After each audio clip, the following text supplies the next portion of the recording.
Chapter 82. It has been 1 hour since the end of the exam. Hopkins mentioned a complication and an opportunity, and I decided to stick with him and see how things develop. Right now, I am not too worried as I patiently wait inside the White Cabal Council building, their seat of political power. I have to give it to the Cabal, they have a vision. The council building is a large, 2-storied square edifice with plenty of windows and a cupola beneath which an amphitheater serves as the hub of their decision-makers. Both the architecture and the furniture are austere and painted all white, with minimum embellishments. It gives the place an air of dignity that helps visitors forget that this alliance is young and still fragile. A few pieces of art tastefully placed attract the eye, and I am pleased to see that they chose quality over quantity. The paintings are all neoclassical, static and disciplined. I can appreciate their work, though I prefer the passion and colors of the romantic movements. It illustrates the creativity and fire I admire in mortals that much more. Also, some neoclassical artists have probably never seen a bare bosom in their life. Seriously, how can they so easily ignore the effects of gravity? I should not complain. Not that there are any exposed female nipples in the antechamber of this majestic institution anyway. As I muse and inspect the faithful reproduction of Oath of the Horatii by David, which shows the 3 Roman brothers as they prepare to fight to the death for their city, a commotion comes from the corridor leading to the exit. The alley I find myself in circles the large chamber at the center of the building. Stairs lead up to a mezzanine and some offices, while large windows give me a commanding view of the city outside. As for why I am not worried, the reasons are twofold.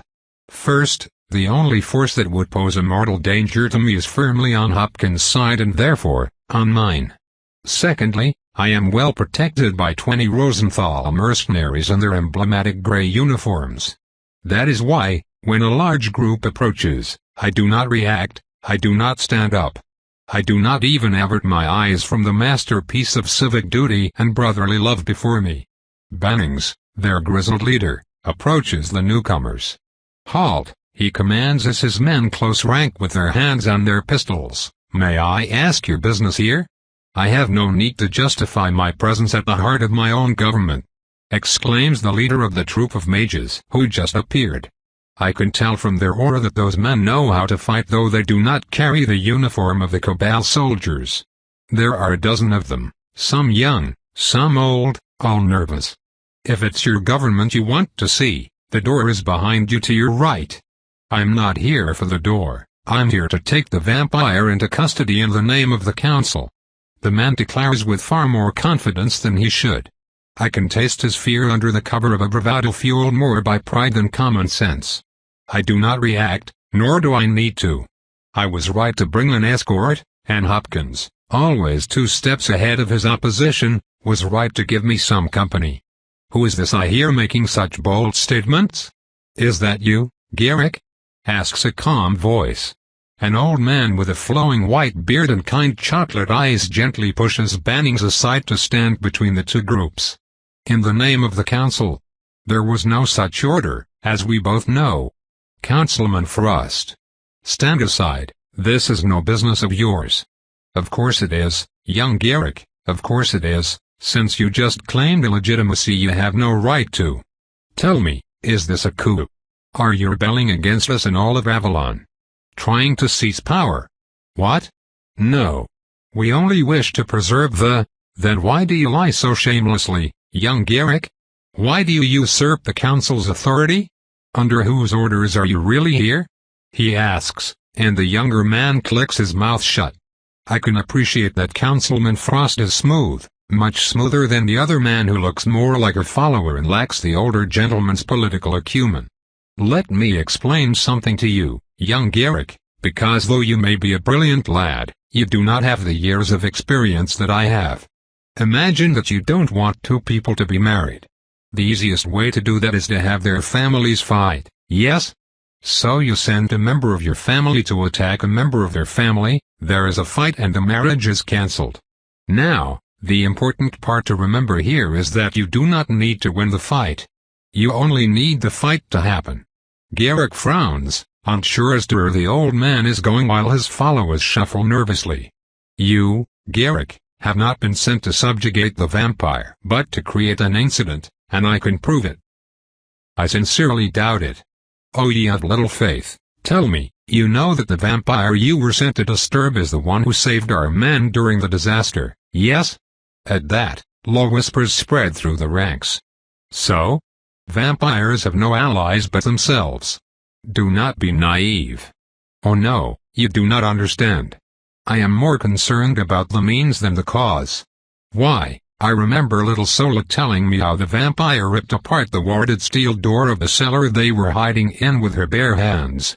Oh, and that lad Emmett said she moved so fast you could only follow her from the flying pieces of men she left behind, that her claws were shredding through their armors like a hot knife through cheese. I think the survivors have started to call her the Red Maiden on account of the rivers of blood she shed that night. Some of the mages behind Garrick are starting to reconsider their night out. And your plan, my dear, was to show up here with your merry band and... What exactly? Do enlighten me. The might of our magic. Did I mention that she slapped away or dodged every spell thrown at her tonight? Yes. Slapped. Not shielded against or dispelled. Slapped. Silence. Our greatest strength is not the magic we wield but our adaptability, training and coordination. We are not as savage as werewolves, nor as fast as vampires. We cannot match the raw power of blood mages and other warlocks, yet we still endure. By being prepared, smart and using the tools we have to their best effect. The first and best tool you have is your brain. Silence. A brain that sits on top of your stupid shoulders, sadly unused. You absolute tool. Get the fuck out, Garrick, and don't ever let me catch you again acting like a complete dolt, or God help me I'll remind you little shits why they called me Frostbite. Lots of smacking around, tonight. Garrick looks at the old man in front of him, whose aura has started to condense threateningly, and the trained soldiers by his side. There are also noises of boots hitting the ground in cadence outside. He assesses his chances and for once, caution prevails. He turns tail and scampers with his cronies in tow. The old man comes back to sit by my side with a heavy sigh. I address him. Very convincing, Mr. Frost. Thank you, miss. If we old farts can't protect the new generations from their own stupidity, then the world is doomed. I do not think I was included in the old fart comment. Probably. Nevertheless, I hope we get called in soon. My presence here obviously exacerbates tensions, I reply. Not to worry, Hopkins usually does things fast. Ah, here they are. The door to our side opens and the humdrum of whispers suddenly invades the corridor. The entire room is warded against sound and possibly other means of spying, therefore it was until now impossible to eavesdrop on the tumultuous debate going on inside. Now that the wards are disabled, a delicate hearing is no longer required to follow the proceedings. In fact, even Frost winces. You are fools to let this creature into our sanctum. We step in. The council room is a small amphitheater made not out of benches, but out of massive wooden thrones each bearing a different symbol. The first half-circle consists of only 7 seats while behind, 2 more rows of smaller chairs make up the rest of the assembly.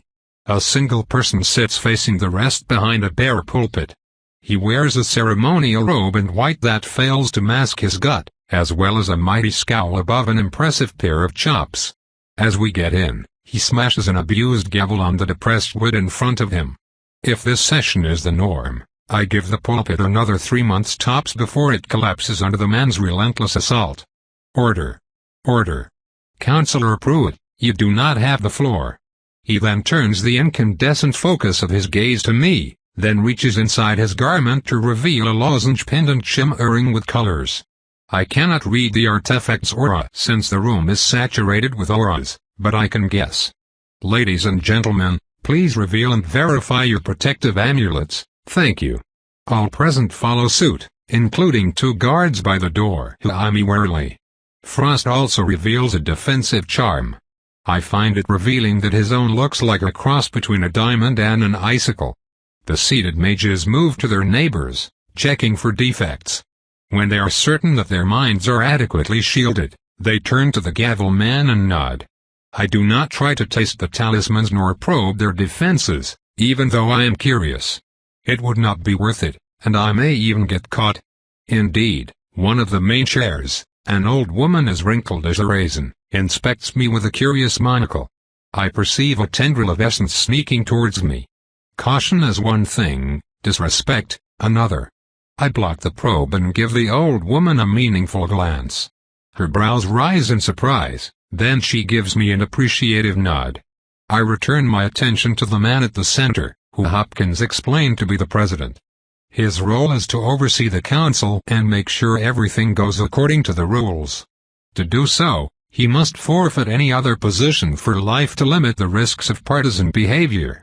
Similarly, he does not have voting powers. Only the 7 members of the council representing the administration, army, education, treasury, research, intelligence and diplomacy can decide the course of the wide cabal, their uneven number helping to prevent deadlocks. Good, the man continues. Now I believe Councilman Frost has a proposal to bring forward.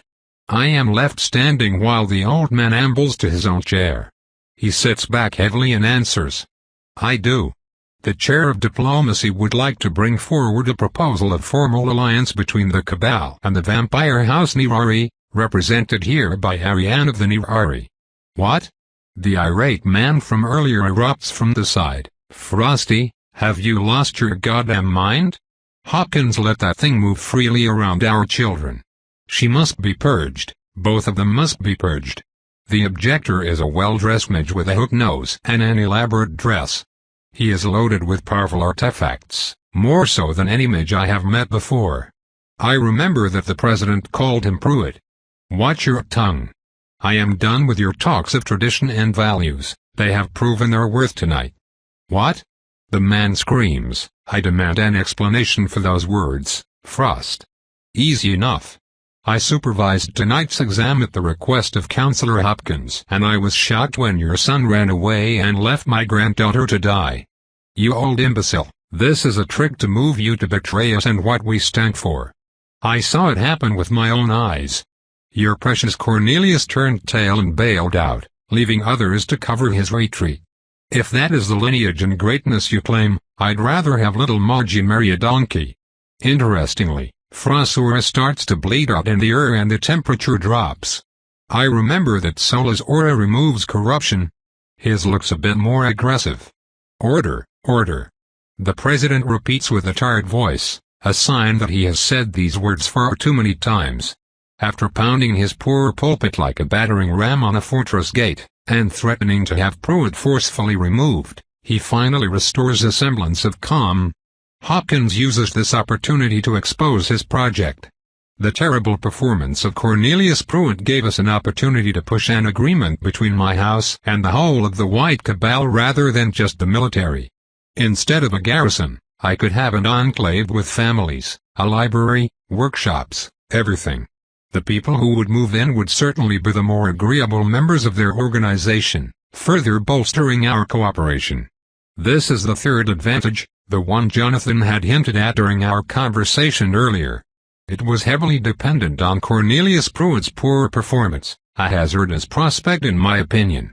I was proven wrong, and Jonathan's uncanny ability to predict human behavior once again surprises me. He would really make a good vampire. Not that he would ever accept. As for me, as long as I remain in control of Marquette, I will have the means to guarantee the alliance. There is a possibility that my plan to take over Illinois with Lady Safar's support does not pan out, but even if this is the case, I am still city master. It would take a war to dislodge me, and Constantine would not allow it. After Jonathan is done talking, the president turns to me. I am now the focus of at least 7 archmages, their guards, and their subordinates currently sitting in the amphitheater's higher tiers. This is almost flattering. Silence descends upon the assembly. I still haven't moved nor talked. Simply, I do not have the floor, and as their guest I am bound to follow their rules. As a courtesy. If one of them starts flinging spells, all deals are off. Nothing untoward happens. The president simply swallows nervously before addressing me. The entire room holds their breath. Ariane of the Nirari, do you approve of Councillor Hopkins' proposal? I do, I reply, and the people present shift in their seats. Hopkins warned me of the rarity of such a situation. For most of them, this is the first time seeing a vampire with their own eyes, not to mention conversing with one. You will truly defend us if we are attacked? The woman with the monocle asks with disbelief. Gah, she doesn't have the floor. Why are they all breaking their own rules so easily? Alliances between mages and vampires are nothing new, I remind them. An agreement was reached between several clans and cables to take down the Lancaster progenitor, for example. Although those were temporary, nothing prevents us from forging a more permanent pact. The mages mull it over for a moment, then the monocle woman raises her hand. The president gives her the floor, so that probably means we can have a conversation. What's your interest in all of this? Besides additional fighters in case of conflict, I could trade resources with you such as knowledge, training, enchantments. Can't you have your own enslaved mages for that? I tisk at the insinuation. As if I needed them enslaved. I don't keep people as cattle unless they show hostility. So, any mage can just show up on your territory and live there. You come to my lands, I will give you a chance to negotiate an agreement to stay if that is what you wish. The vampires have been only too happy to leave us alone, she continues. Why change anything now? I think of Safar and Washington. You are mistaken. You are left alone because nobody has deemed it worthwhile to expand into your territory. Yet. Whispers erupt around me. Lords do not operate on the same time frame as you do. Just because there have been no conflicts does not mean that there will not be any in the future. The next question takes me off guard. Would you fight by our side against other vampires? A very good question, and also an easy one. If we enter an alliance, I will let it be known that you are under my protection.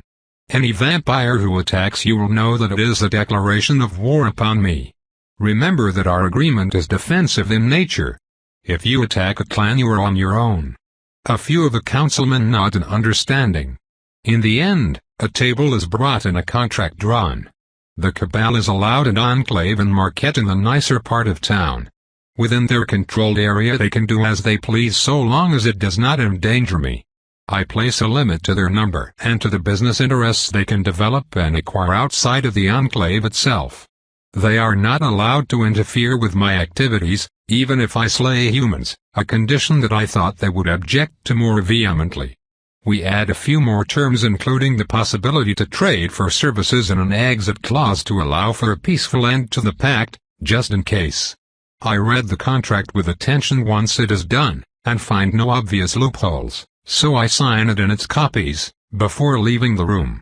The councillors were wary at first, but after I failed to sprout horns and wings, the whole negotiation became a tedious affair. As I exit, I consider a significant problem I had been ignoring for the past month. I have no plan. Rather, I have plenty of plans but no vision, no clear destination in place. Tactics I know, strategy, on the other hand. I don't think I have had any strategy since gaining house status.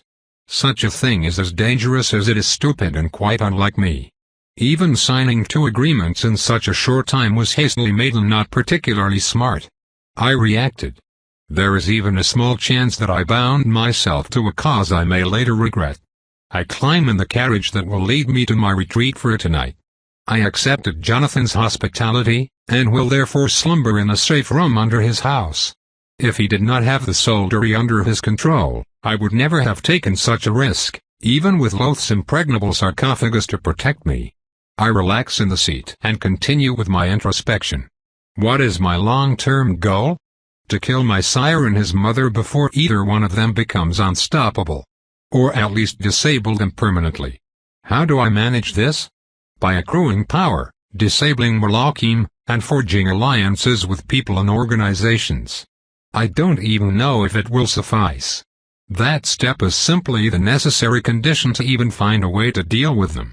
From then on, there are several ways for me to progress. 1. On the diplomatic front, I should find a way to secure an alliance with the Cadiz and Constantine himself. I also need to secure the state of Illinois, if possible. Finally, I need to make sure the pact with the White Cabal goes well. This is the priority. The ultimate goal would be to become Queen of the Americas. On the power front, I need to keep practicing what I already have until the state situation is resolved, then I need to study magic.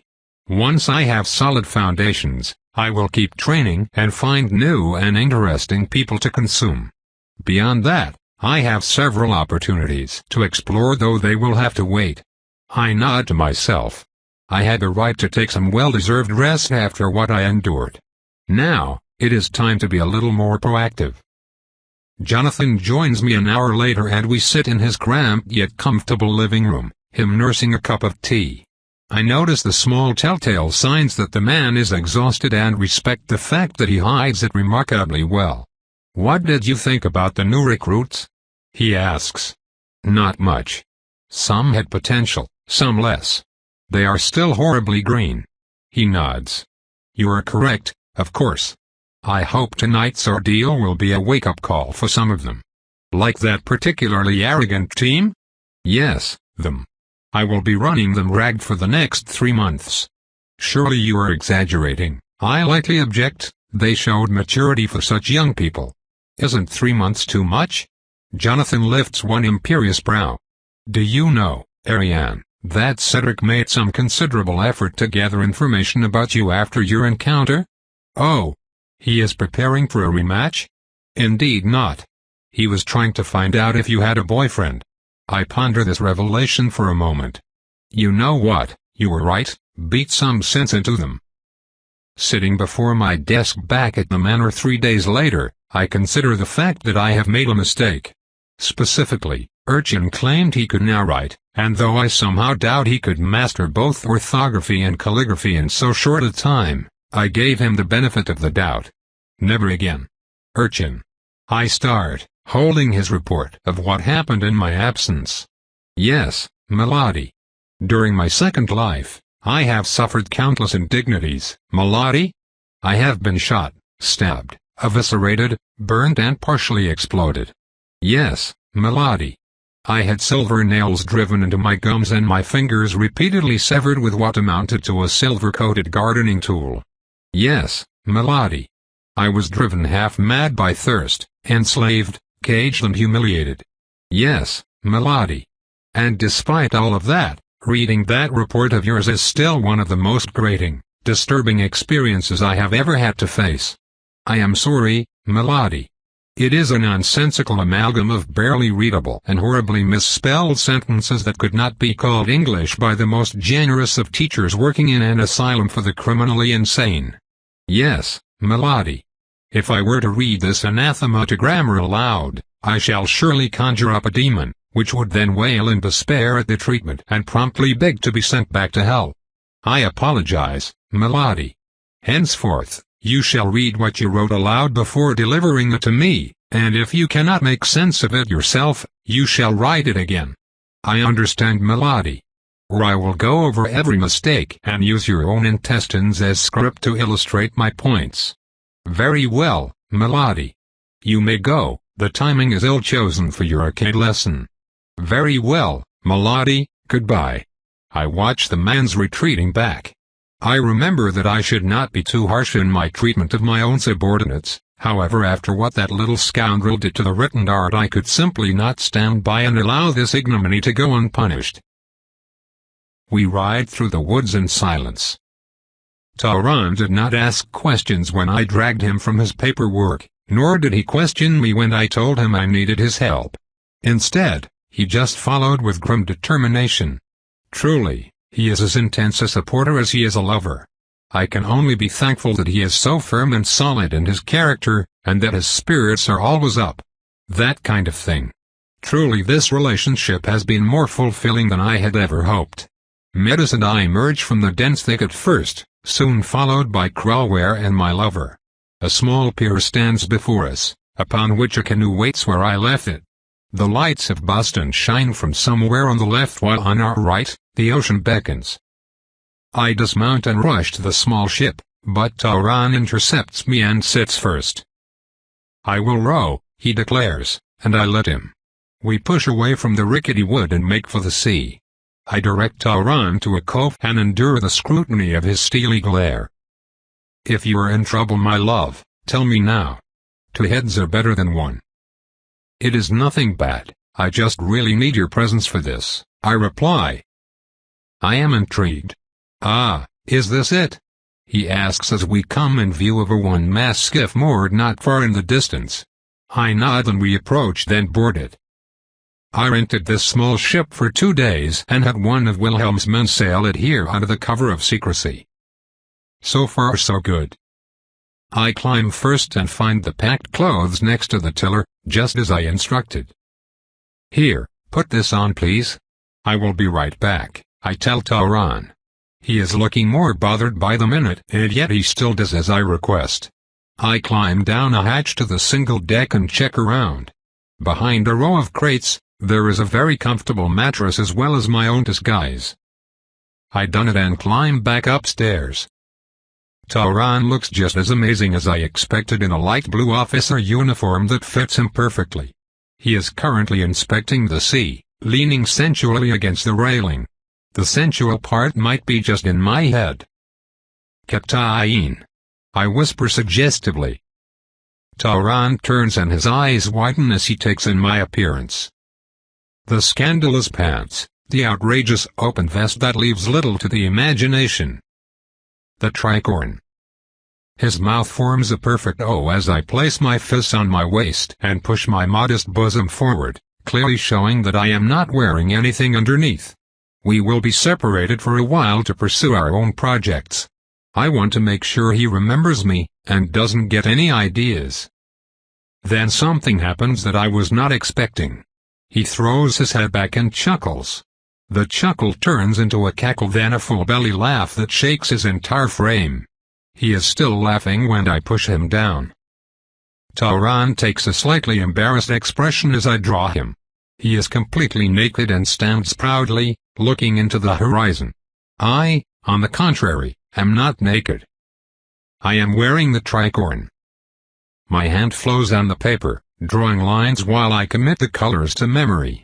I am distracted by a splash behind me just as Tauran looks on with alarm. I turn to see a fishwoman staring at us.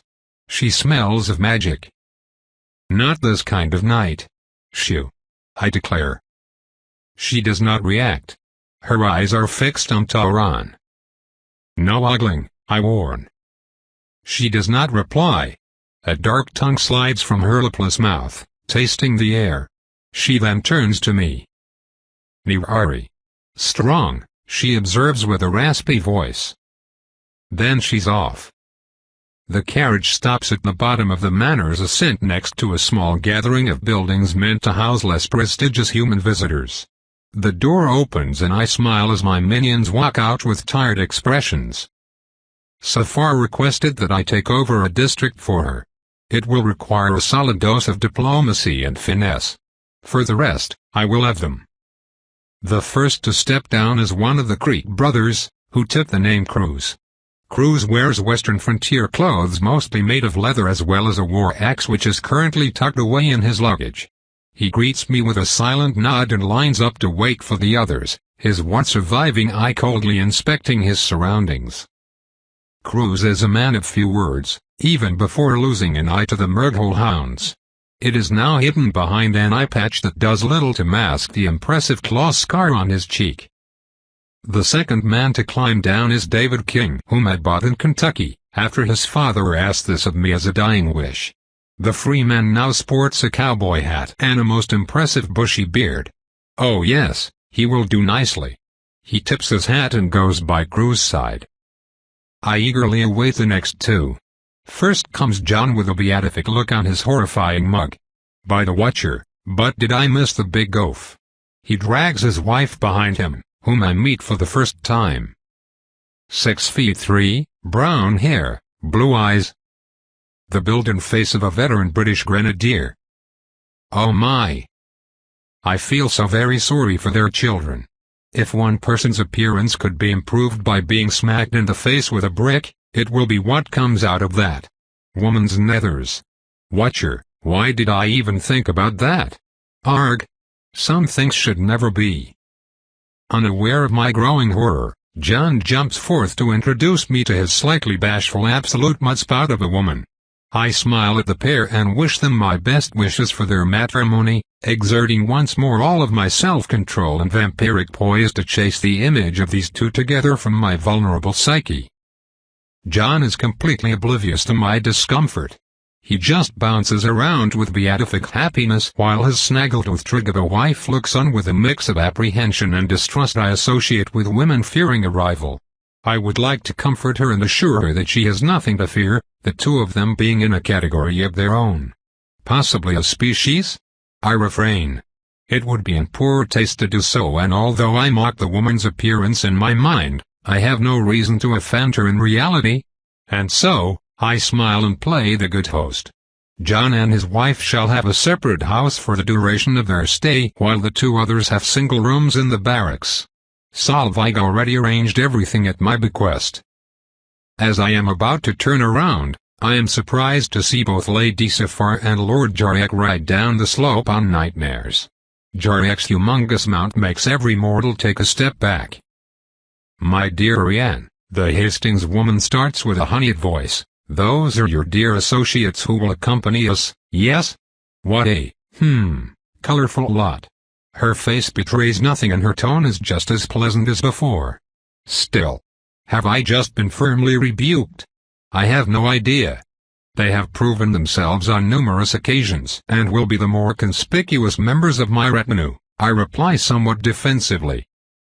Lovely, well, I am sure that you have a lot of catching up to do. Ta-ta, the lady smoothly replies, before leaving. I am still not quite sure whether or not she is mad. Instead of following her, Jariak climbs down from his monstrous charger and silently steps to John. He's completely ignoring me. I realize with surprise that they are about the same size, which places both in the category of height of people who always bend a bit before entering any buildings. They face off in perfect silence.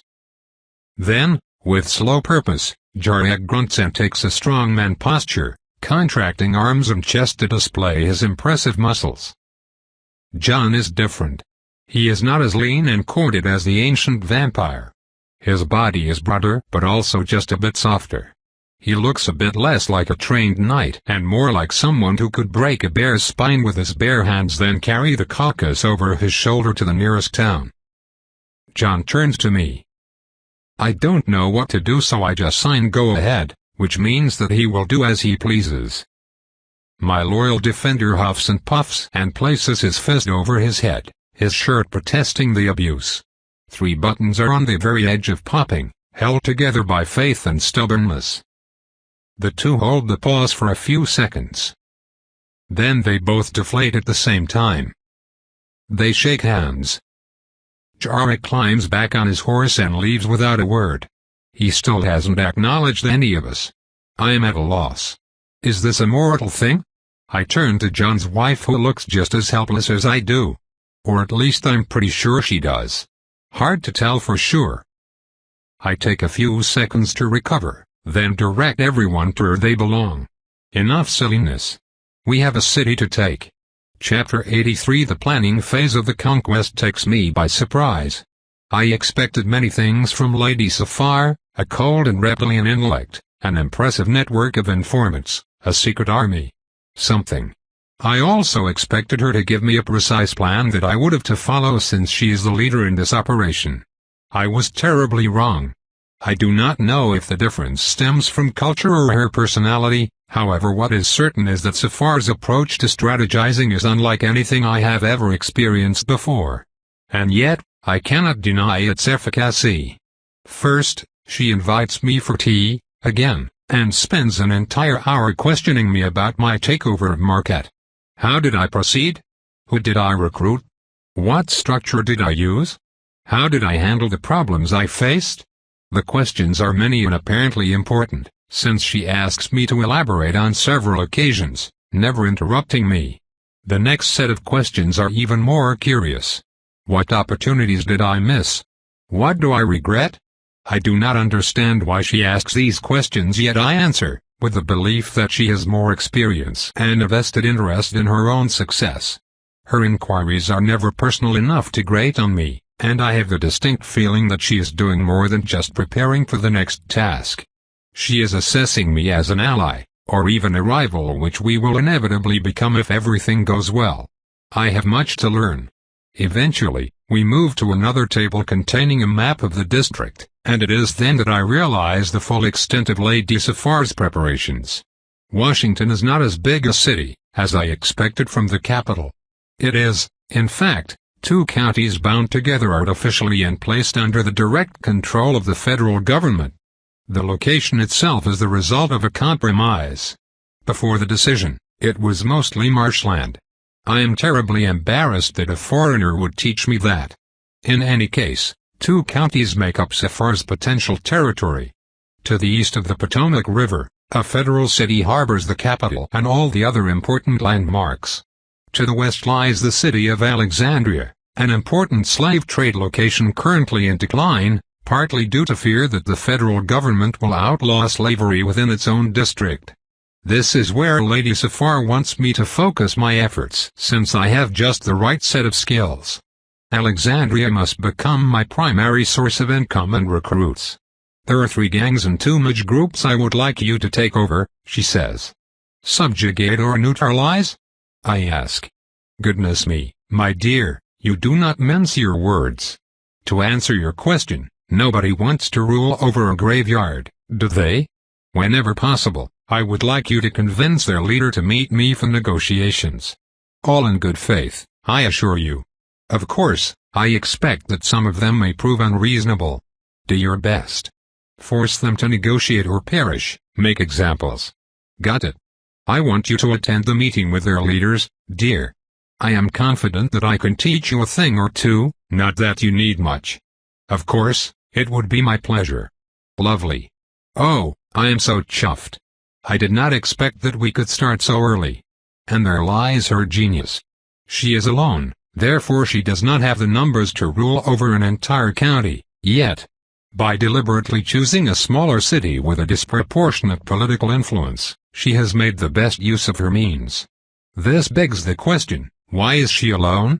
Someone of her power should have a cadre of masters and courtiers surrounding her at all times. Perhaps she is the first wave, or an experiment, or perhaps it is something more sinister.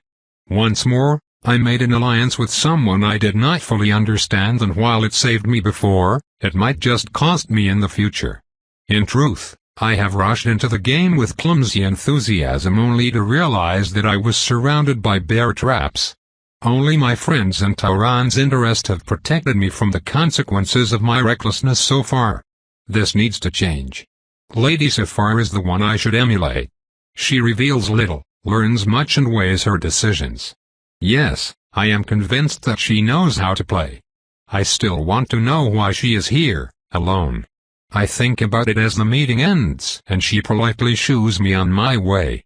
Back to my room, I pack my belongings, and before I prepare for dawn, I do something I should have done before, ask Salim for a file on Safar herself. Alexandria, District of Columbia, November 1833. John, Urchin and I are the last to arrive by carriage at the safe house Safar has prepared for us. Alexandria is bordered in the east by the Potomac River, and the scent of muddy water battles that of misery to assault my senses. We are located at the southern end of town, and even from here I can see that the city was made by design rather than nature. Straight avenues split it in squarish blocks of perfect geometry, affording me and everyone else a commanding view of the land. As I step down, I spot a woman picking her nose 5 blocks away. The contrast between the regular lines and the outward signs of poverty defies logic. How can something planned so thoroughly also be so poor? Derelict warehouses and decrepit buildings outnumber affluent stores by a factor of 5. The people in the street are clad in drab clothes, huddling in large groups and moving around with tense shoulders and shifty eyes. Here and there, manacled slaves shuffle forth under the vigilant eyes of their captors. Slave trade is the lifeblood of the city. Under the purview of the Franklin and Armfield Company, which has the dubious honor of being the largest slave trading business in the United States, thousands of slaves are gathered each year to be sent to their Mississippi, Natchez and even New Orleans branches. The rest of the city is in economic decline, and it shows. I can feel it. In the air floats a general miasma, a scent of anguish and rage, at lost opportunities and robbed freedom. It lacks the beautiful clarity of true anger I sometimes admire in my enemies. Instead, it worms its way in the heart like an insidious infection to sour everything and everyone it can affect. I close my eyes and listen. A few houses away, a man is beating a screaming child. Each meaty impact comes to interrupt an incoherent litany of supplications. It reminds me of Marquette, before I brought order to the chaos. Sometimes, I wonder if the mortals can truly be left to rule themselves. So many of them lack vision and long-term planning. So many struggle for power only to grab onto it with tooth and nail until one of their victims finally manages to take them down, screaming into the abyss. I shake my head. This is not the time to complain. With John, Urchin, and our luggage in tow, I climb up a set of stone stairs to what will be our temporary residence. The house is a 3-story building surrounded by a garden protected from inquisitive eyes by a row of tall aspens. The wooden walls are painted the ubiquitous white, and the interior is soberly furnished and decorated. In other words, this building is completely unremarkable, which is exactly what we need. We let ourselves in. John will live here with both King and Cruz until we can secure safer accommodations for them, while Urchin and I will stay here during the whole operation. I'll let John explore while I climb down to the basement and my shared den. There, behind a fake wall, lies a secured and heavily enchanted gate. The workings themselves must have cost more than the entire edifice. Satisfied, I climb back up just as the 2 remaining members of the team join us. I drag everyone to the living room and they settle around the central table, upon which a map of the town was placed. I will now start the general briefing for this operation. As you all know, our goal here is to take over Alexandria from within, and it means going after every interest group that can stop us and bringing them to heel. I place a few pins on the map as I continue my explanation. Fortunately, we will not have to take over major companies, and the government as Lady Safar intends to do it herself progressively over the next few months. As for our immediate targets, there are 5, 3 gangs and 2 magic societies. King raises his hand while idly passing a hand in his bushy beard. In order to fit in, he switched from a leather outfit to a more polished suit that marks him as a house slave. With his solid frame and placid face, he looks tame enough not to attract too much attention and intimidating enough that the local thugs will leave him alone. Yes? I offer. How come there are so many? There are less than 5,000 people living here. Good question, I reply. I suspect that the proximity of the capital caused the magic population to increase. As for the gangs, they are caused by a conjunction of poverty, human traffic, and the presence of docks. I do not believe that we will face anything unexpected. Keep your eyes open, in any case. Of course.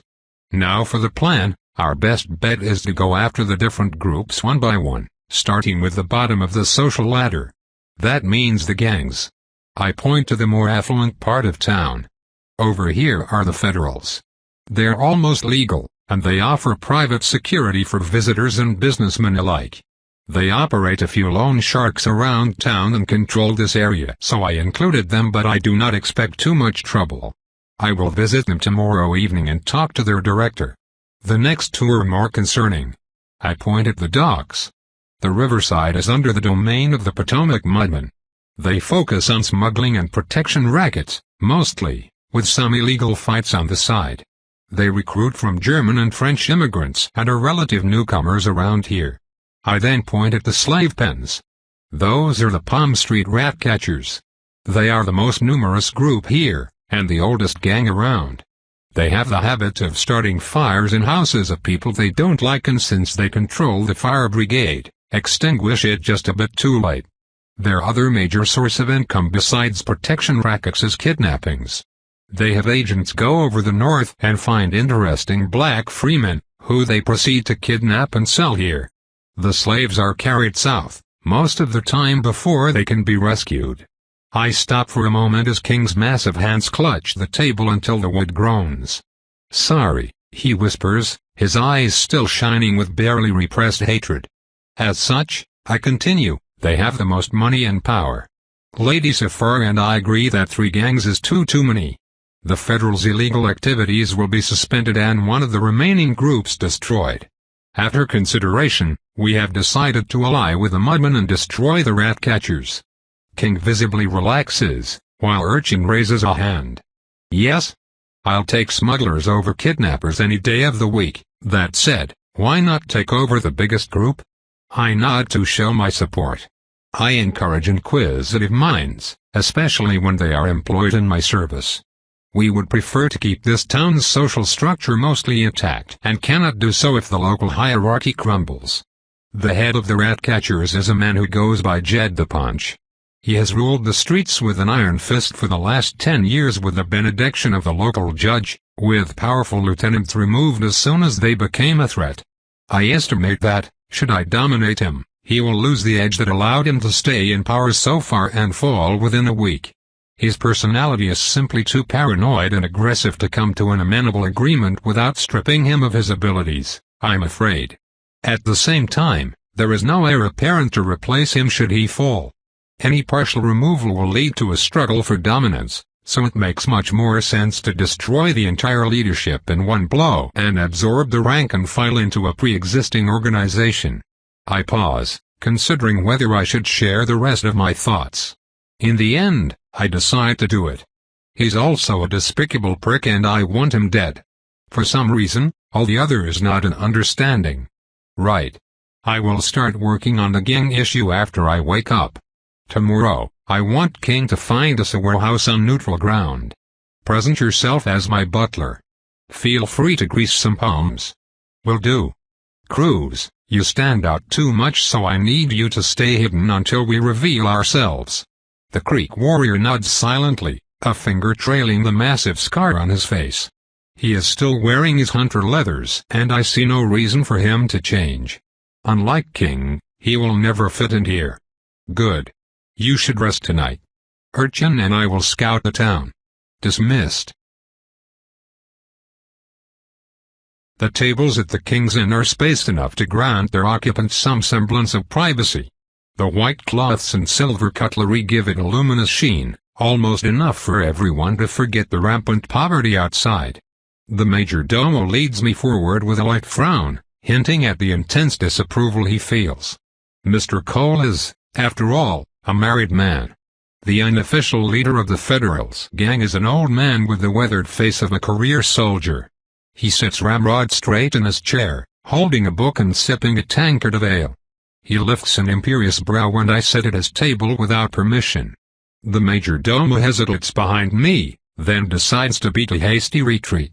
Tonight, I am wearing another elegant dress in pale blue unassuming yet of good enough make that those who see me would recognize affluence. Cole inspects me, then dismisses me almost immediately. Whatever you're selling, lady, I'm not interested. Indeed, his sin is not lust. I have a letter for you from the Premier Atlantic Bank. I suggest you read it. Now.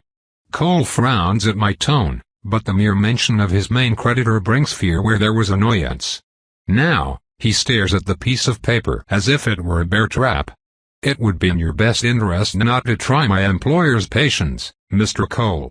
The veteran businessman knows where this is going, I can tell. He may gamble with his money, and the bank's money, but not with his life. With shaking hands, he opens the missive and reads it with slow purpose.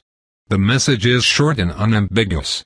We bought all of his debts and can freely repossess his home, his office and most of his assets. What do you want? He asks in a low voice. His composure does him credit, though I can taste his terror and his stress on his perspiration and on the beating of his heart. The tip of my tongue slides over a fang. Patience. I am no glutton and there will be ample opportunities. Later. You are to cease all activities outside of your security business, including those pertaining to Wolf and Jefferson Streets. They will be taken over by my employer. He probably has other activities besides those 2 loan sharks, but we have not found them yet. He does not need to know that. Anger manages to push his fear away. How do you expect me to repay you if you take away my income? he hisses. An old round lady 2 tables away turns in our direction with the rapture-like focus of the consummate gossip. I lower my voice and lean forward. You will receive a 2 months moratorium on the interest payments if the transition occurs without a hitch. We would hold you personally responsible if something untoward were to happen. I highly suggest you oversee the proceedings yourself. Who the hell are you people? That is not your concern. Good night, Mr. Cole, we will meet again. I stand up and leave the noticeably paler man behind me. The Federals were by far the easiest target. Now, I can begin in earnest.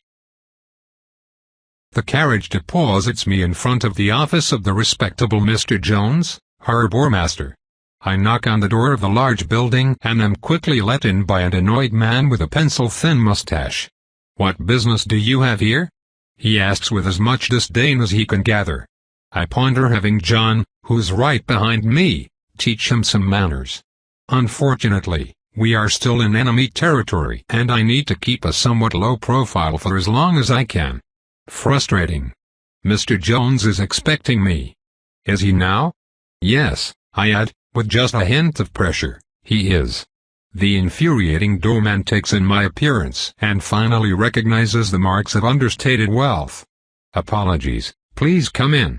We follow him inside and up a set of stairs to a cluttered office where the dockmaster awaits us. John takes position by the door, the easy smile on my host's face disappearing immediately. Are you Miss Lethe? The old man asks, while nervously cleaning a monocle on an ink-stained waistcoat. I am. I require an introduction. An introduction? With your friends on Union Street. By the docks, I continue. At the mention of his less savory acquaintances, Mr. Jones pales. He licks his lips as his eyes search for the exit, finding John in the way. I am not sure what you mean. My employer is moving assets and we require additional security, I soberly explain. Jones may look like a pleasant grandfather, but he has used the mudman on more than one occasion to quell unrest born from the low wages he pays his employees. As far as we can tell, he is one of their primary sources of income. Just business then? The dockmaster asks, not believing his luck. I smile congenially. Indeed. Just business. For now. Well. I suppose there is no harm, he continues with clear relief. He still casts a dubious look at John. No one in their right mind would look at him and think peaceful financial transaction. Let us go, then. We walk along the river. At this time of the night, the silence is only broken by the sobs and prayers of living cargo, their stench and misery permeating the shore. One establishment is still open. The mud shack is a 2-story building nestled between 2 warehouses. It is surprisingly large and well lit, standing proudly as a beacon to drunkenness and the otherwise sleepy street. Men with keen eyes gather in packs, holding tankards on each other while singing rowdy songs. Their workman attire is so similar that they might as well be wearing a uniform. John, stay there, I order my bodyguard after assessing the crowd. Jones looks back but does not comment and we soon reach the edge of the halo of light surrounding the mudman's retreat. Immediately, 5 different men gaze at us. When they recognize my companion, they lower their guard, though their eyes still follow me as I make my way to the door. We come in and I see that I was right to leave John outside. The mud shack's main floor is covered with round tables around which a good 40 people have gathered. Not all of them are gang members, there are also dockers and day laborers. They are clearly happy to be there. The only members of the fairer sex are 3 serving girls and a barwoman. Not all gangs are averse to women in their ranks. The rat catchers employ grifters, con artists and pickpockets while they also have their own ladies of the night. In that case, women usually form a different subgroup within the organization with their own leaders and structure. The alternative is to leave the women home and consider them as civilians. This is the way the mudman went. If my intuition is correct, I will be received with less suspicion, but it will also be significantly harder for me to be taken seriously.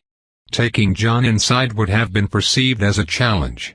The hollow-eyed barwoman inspects me with palpable hatred. Perhaps it is my new dress, Or the fact that I have all my teeth and do not smell like a barrack? Who knows? In any case, she quickly weighs my presence against the fact that I am led here by Jones and does what every good subordinate does, she lets her superiors decide. With a quick gesture, she directs us to a back room. I manage to make it through the crowded room without errant hands trying their luck. At least they are well behaved. Without a word, we make it to the back room where 6 pairs of eyes watch us in silence. 4 belong to poker players armed to the teeth. Guards. Inconsequential. The last 2 are the power here, the decision makers. I can tell from their fearlessness, their pride, the way they look down upon us despite our superior social status. They make me want to kill them here and now, watch the horror and the pain in their eyes as I slaughter every last one of them and claim the place as my own. The drive to kill surges in my heart, only to be extinguished just as quickly. I am patient. They will bow, in the end. This is just a small part of the true game. Jones? Who is this? Ah, my dear Ritter, this is Miss Lethe from Boston. She asked me to introduce the 2 of you. I take in the leader of the Mudmen. Ritter is a man of medium height in his early 40s. He has the body of a worker gone to fat, with a pot belly and solid arms. His hair sprouts from his scalp in undisciplined clumps, but his mustache is perfectly groomed, and his light blue eyes show cunning and impatience in equal measures.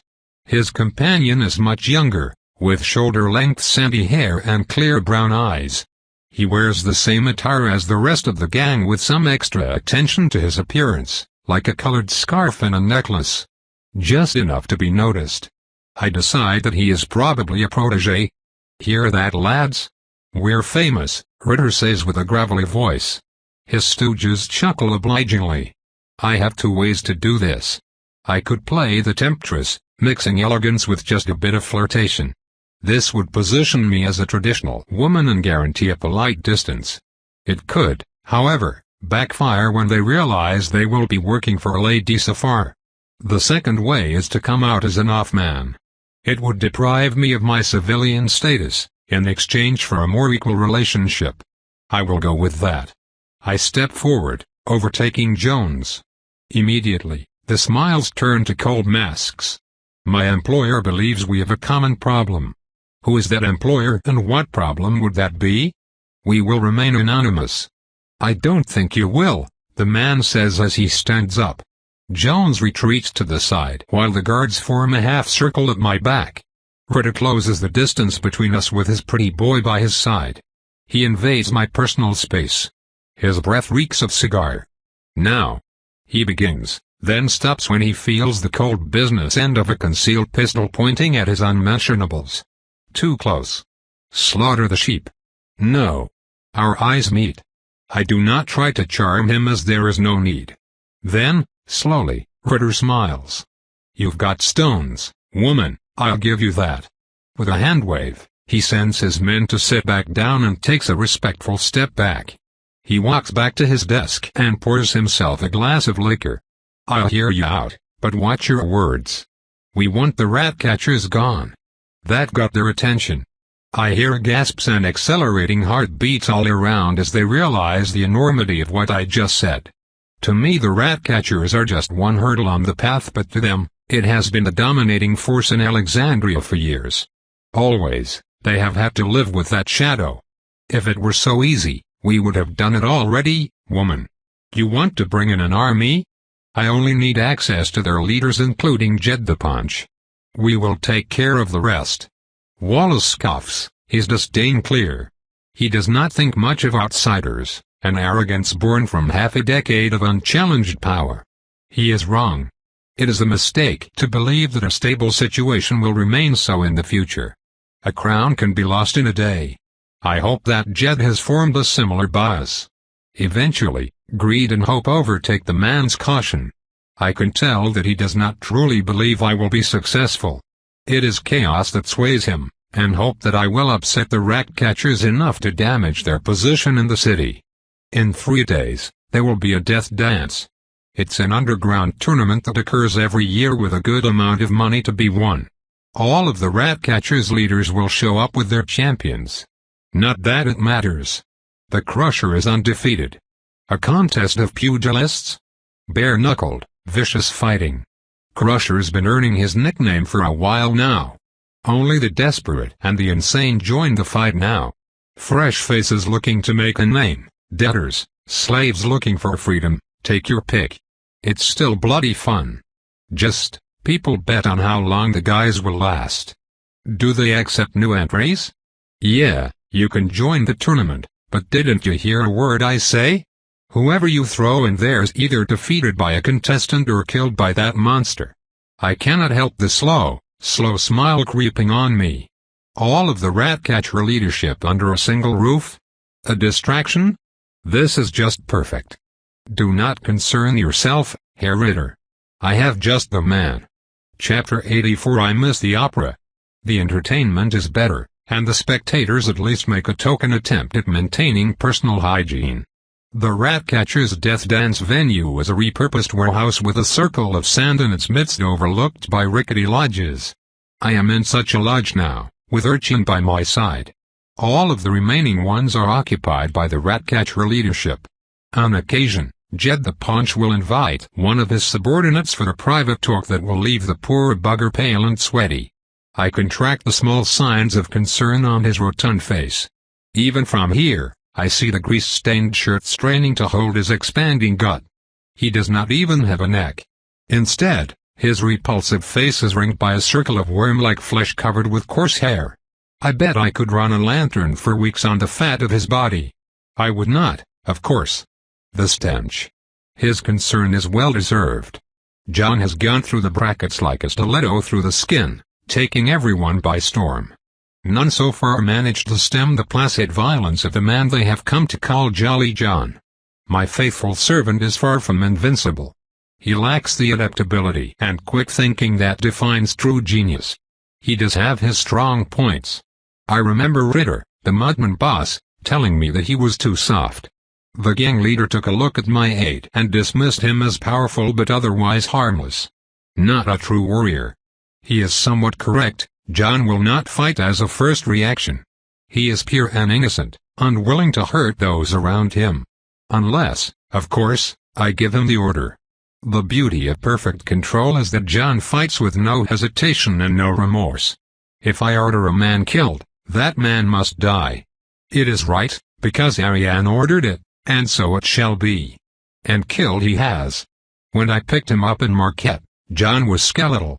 It took me a full year to have him recover enough to work. Since then, he has been my bouncer, bodyguard and on occasion, knee breaker.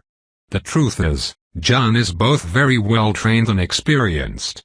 His perfect memory extends to patterns and techniques, and though he does not always understand which one to use, he is quick to remember even the most complex of instructions. The result is an incomprehensible warrior with savagery but no ego, technique but no imagination, and caution without fear. I considered using Urchin in his stead. Unfortunately, it would not do. Urchin is still too raw to win without moving at an unnatural speed, and he is also quite short. In the minds of people, pugilists must be big and brawny. If he wins too often and too strangely, it will not only attract undue attention. He will also be accused of cheating. Image is everything in entertainment. As a result, I have relied on John. Tonight, we have gathered for the final match.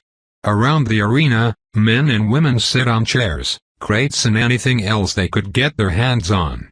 Alcohol and conversations flow free in a strident cacophony.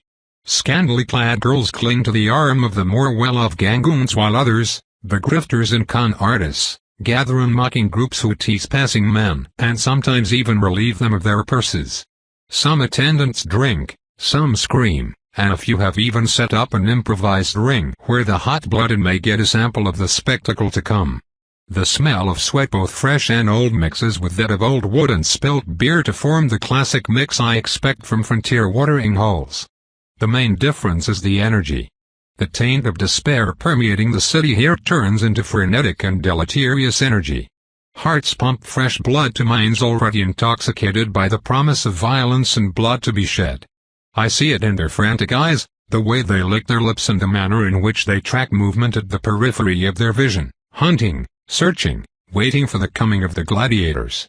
For those who will kill and die to enter the fray. Avenue Caesar, Moritare salutant. Hail Caesar, those who will die greet you, captives used to say. But alas, the Colosseum here is a decrepit dump and the Imperator was replaced by a bulging sphere of soot, a disgusting mass that not even the most corrupt of emperors would have devolved into. Sometimes, life is a tragedy. Sometimes, a farce, and here the first act. A man appears from the changing rooms as if by magic, wearing an impeccable black suit over a white shirt. He holds a top hat in his gloved hands, which he waves about to attract the crowd's attention. Progressively, the humdrum of conversation dies down until his stentor's voice prevails over the remaining din. Ladies and gentlemen, fine people of Alexandria, good evening. The moment you have been waiting for has finally come. Tonight, two men will give it their all in a contest of brawn and will. Tonight, two men will enter the arena for your greatest pleasure, and tonight, only one will come out. The audience screams with bloodlust. This is what they are here for. Please enjoy this show brought to you by your host, Jedediah Collins. The toad-like creature slightly bends forward while the crowd applauds, momentarily sobered. For one moment, I wonder if he will collapse under his own weight. Fortunately for him, gravity proves itself unequal to the task of felling him. It appears that I have to provide a helping hand. And now, for our first contestant. He has taken the tournament by storm, defeating one opponent after another. The frontier felon, the simple savage, the man from the West who goes after the best. He has shown that he is not a man to be trifled with, and his fists could chip rock. Ladies and gentlemen, I give to you John Doe. The audience yells and jeers, the support from outsiders and equal opportunity enthusiasts barely enough to cover the booing fury of the most fervent rat catchers. John follows a pretty girl inside while from the changing room, I catch a glimpse of King giving me the all-normal sign. So, Jed did not try to hedge his bets. Color me surprised. He must have complete faith in his champion. John looks impressive in a thin white shirt that shows exactly how impossibly massive he is. His ugly face is calm, showing no emotion at all. He searches me and finds me above him in the lodges. Our eyes meet and I nod to him. John has his instructions and he will follow them to the best of his abilities, this I can count on. I saw the Crusher fight. I give my servant an even chance to win. Of course, the plan does not rely on his victory, and should he be too much at risk, I would intervene. I will not lose John over some silly influence game. What matters is the diversion the fight provides. The rat catchers are on their home ground, and the Crusher is a kind of legend himself. They want to see him win. They like to see him win. The bloodier, the better. The sheer emotional investment will keep their attention below, while Urchin and I can do what we came to do. But in the challenger's path lies a man we know and love. A man we fear. A man who eats steel and spits out nails for breakfast. A man who has ruled this arena undefeated for the past 5 years. Can you bring him? Can you call his name? The crowd, only too eager to obey, summons their champion with that very peculiar mob voice born of 100 throats. Crusher. Crusher, and the man obliges. Jumping out from behind the curtain leading to the changing room, the rat-catcher champion, Jed's bodyguard and lunatic extraordinaire, struts forward. He practically jumps on his feet. Now I realize why Jed did not take the chance to poison or incapacitate John. He believes he has no need. I have seen intoxicated men in my life, including those who become irrationally aggressive under the influence of alcohol, and the Crusher is at the deep end. Whatever Jed fed his attack dog is an order of magnitude more malicious. The Crusher's scarred face shines with nervous perspiration. The dark orbs of his eyes shift, bloodshot and manic, then dart over the room before landing on John with maniacal intensity. He licks his flush lips with a bloated tongue. I can see veins pulsing under his shaved scalp. This man is insane. If he was not before, he is now. Useless. Broken tool. The madman steps into the sand ring to everyone's great enjoyment. He grunts and hollers, and the crowd echoes him in great waves of screams. like a broken chorus. Oh, do I miss the opera? Finally, the room settles enough for the announcer to order everyone out of the fighting grounds. Employees darken lanterns until only the ring itself is fully visible to mortal eyes. John stands placidly at one end, as calm and gathered as if he were at dinner. Facing him, the Crusher paces on his side like a caged beast. Spittle foams at the corner of his mouth as he growls and mutters imprecations. Let the fight begin. I clutch the railing before me, feeling a change in the atmosphere. It tastes like inevitability. The Crusher jumps forward, only to stop a few feet away from John, who is already prepared to receive him. My servant stands low with a fist forward, offering as little a target as possible. Even then, he looms over his opponent. As for the Crusher, his guard is more fluid as he jumps from side to side. His muscles are lean and corded and he looks like one solid mass of spite. You dumb fuck. Dumb fuck. He screams. Then, with great speed, he feints left and low, hits right and upwards. The Crusher likes to fake an attack from a side, then attack from the other side. Like this. Yes, misery. I have watched the Crusher's previous matches. The man has predictable patterns for those who know how to look. It would not matter to most, as the man can win most matches through speed, strength and unbridled violence alone. It matters to John, and so I trained him for hours in preparation for the confrontation by imitating his foe's most common moves until he could defend against them. The feint does not work, though the strike was still too fast for my servant to dodge completely. The uppercut slides along ribs while the Crusher pulls back and manages to deflect the counter-attack from smashing his face to just impacting his shoulder. The crowd roars. They have a match, and we have our distraction. I signal Urchin, who opens the door leading to the platform outside and the stairs leading below. A man in a stained waiter uniform turns his head when he notices us. Urchin bids him come closer with a gesture. The man blinks and his eyes turn glazed.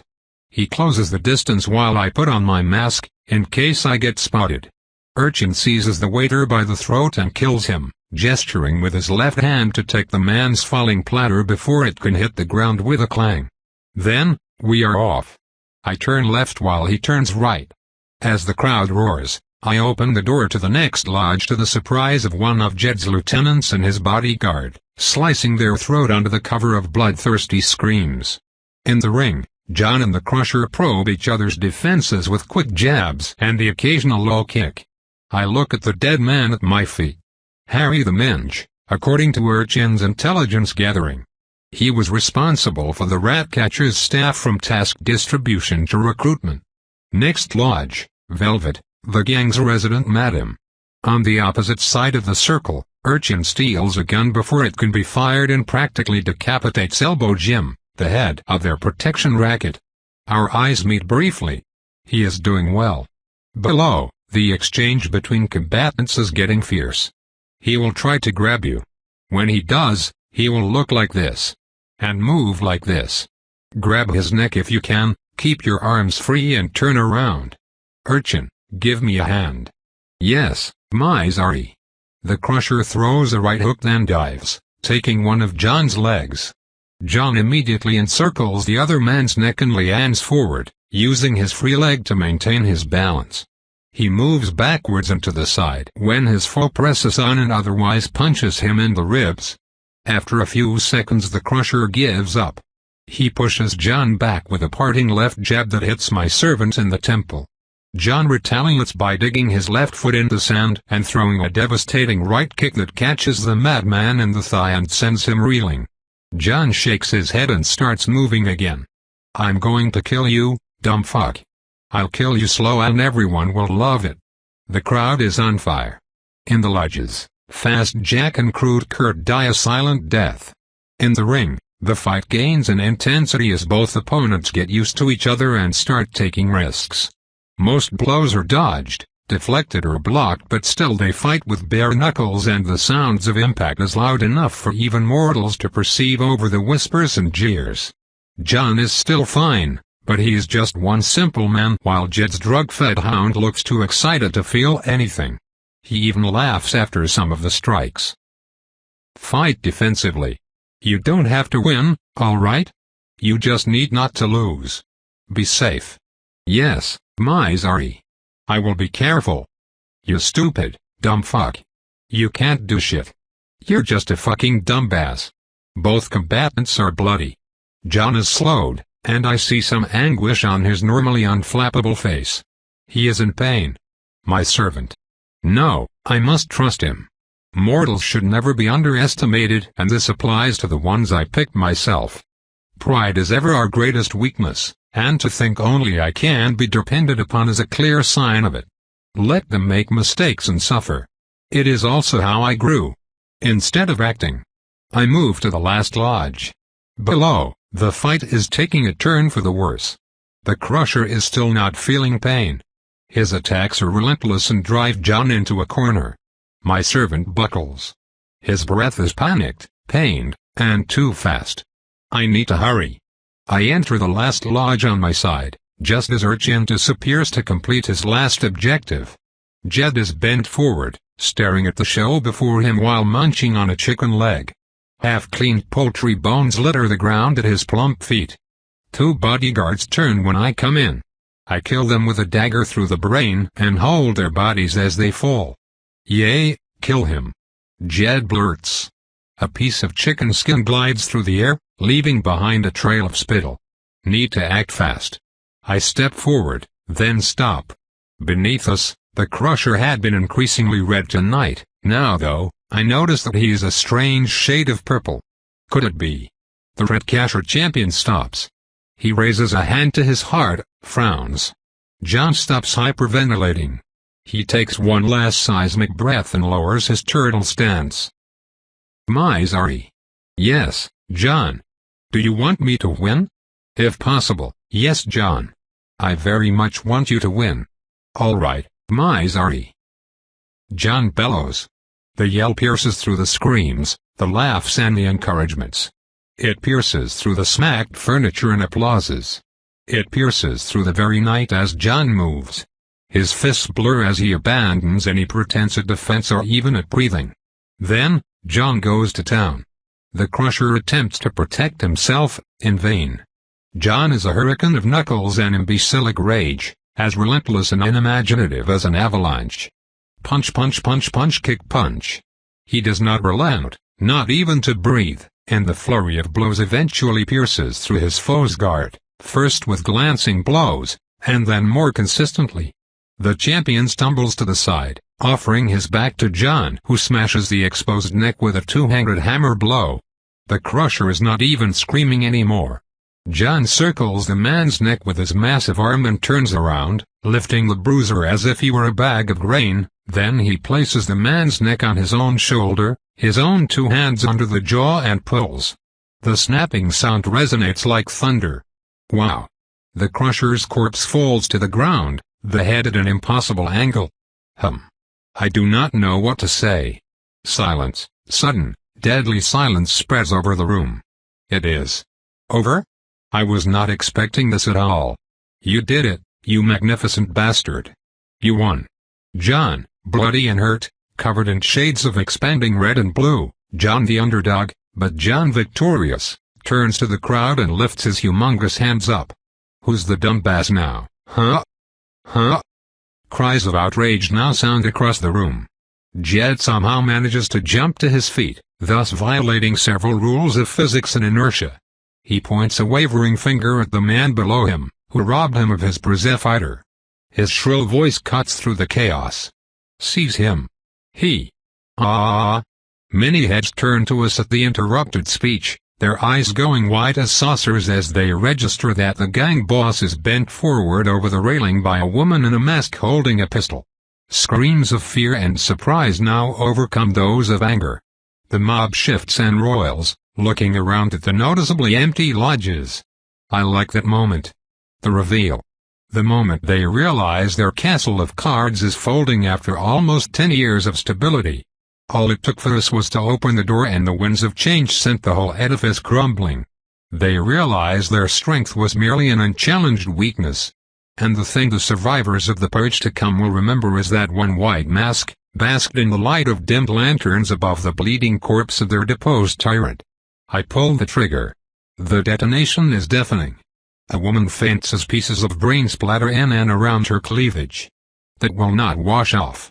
Some rush to the exit, some try to climb up, some go for the stairs. John is long gone, using the confusion to slip away with the help of King and Cruz. I shoot my other pistol at a man grabbing a rifle for good measure and throw a lantern into the small bar on the side, then calmly leave the lodge. Watcher, it feels amazing to let go a little after all those days spent skulking around. I take a deep breath, regret it instantly, and join Urchin near the stairs. He holds under his claws a dazed accountant desperately trying to keep his monocle from hitting the ground. Is that him? Yes, Melody. Good. Let us be off. We find a window and jump down next to utter chaos. Outside of the warehouse, a large group of mudmen carrying truncheons were waiting for the signal to engage the fleeing rat-catchers who are, quite ironically, caught like rats in the ensuing ambush. The combatants are now engaged in a desperate melee, with my allies acting like you would expect from someone with a blunt weapon, a target, and 5 years of pent-up frustration. I quickly close the distance where my men are standing, next to a miserable John. How are you, dear? It hurts, my sorry. Let's have a look, I announce as I grab a first aid kit from a nearby barrel. We are at the back of the mudman lines and already a few concussed idiots are dragging themselves away. Miss? Could we go? I turn my attention to Cruz, who unexpectedly talked first. I arch a brow in wonder. You mean? He silently points at the ongoing brawl. Fair enough, be sure to return before dawn, yes? And don't kill any allies. Thanks. And off he goes. Next is King, who raises a surprisingly delicate hand. You too? Do you have any ideas how many times those assholes called me an? Oh, very well, off you go then. Same instructions. King sprints away, gaining speed before jumping feet first into a rat-catcher's face. Melody, Urchin asks in turn. Seriously? I'm a bit thirsty as well.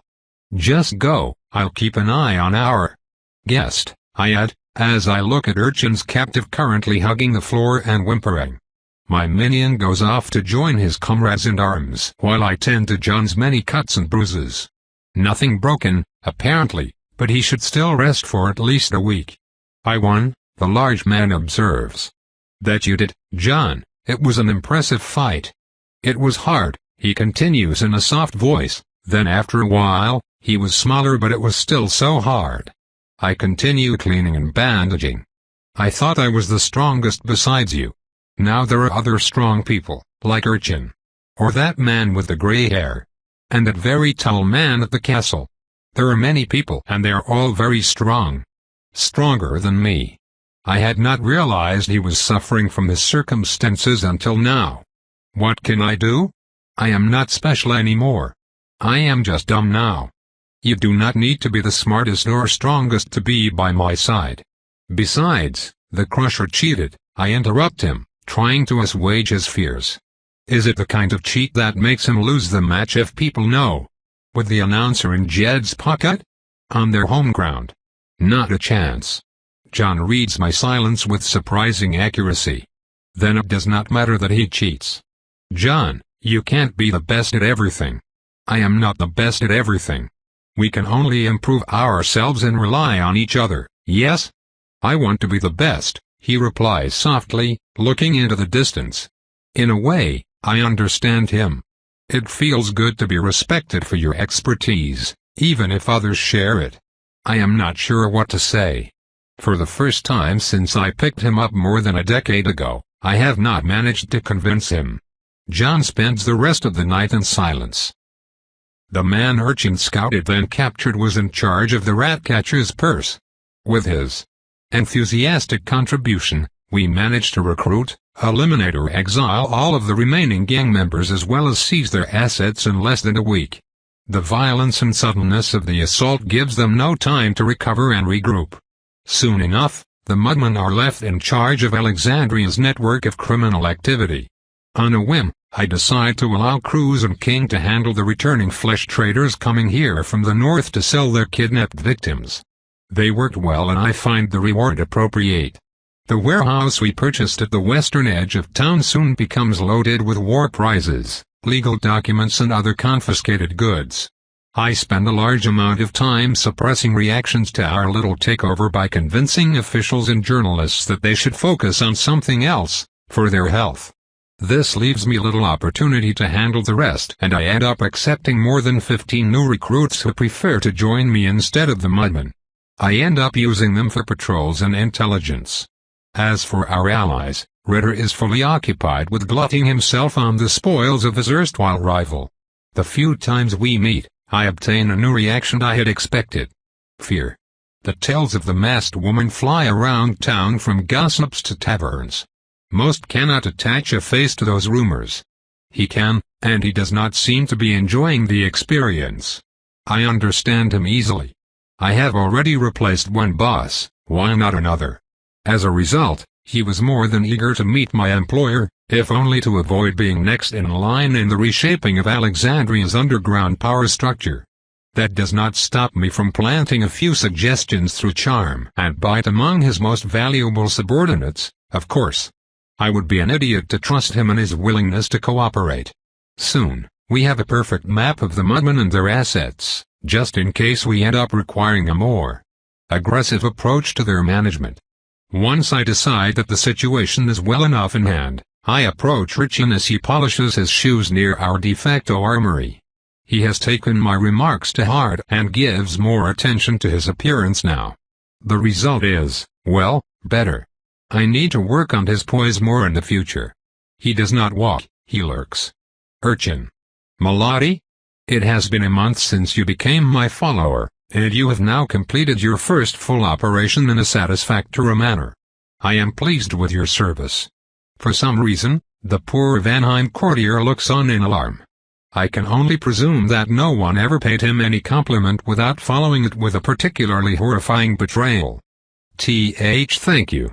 As such, I want to bestow upon you this gift I made, I add, and offer him a small box.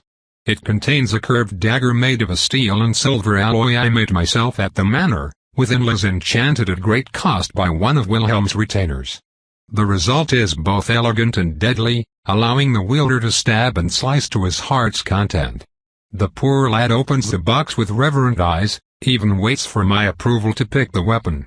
He caresses its surface with his marginally less grubby hands and wonders at its exquisite make. I am quite proud of the result myself. No one has ever offered me anything.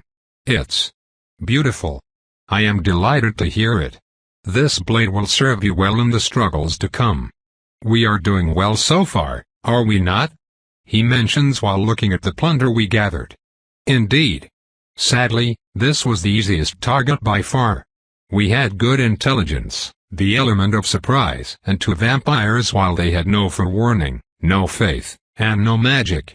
There was no real way for us to fail at this stage barring glaring incompetence. Those mages we must convince will certainly oppose us at first. You will have to be ready. Against all expectations, Urchin jumps to his feet and stands tall and proud. In his case, it means he reaches just slightly below my nose. It is an honor to fight by your side, Melody. You can count on me. I shall be a tremendous watermelon. He then proceeds to bow with great energy, his beret falling from his scalp on the muddy ground. We are not quite there yet. Our next target designates itself when one of our newest recruits comes rushing the very same night. Boss lady, you said to tell you if there's anything weird going on, right?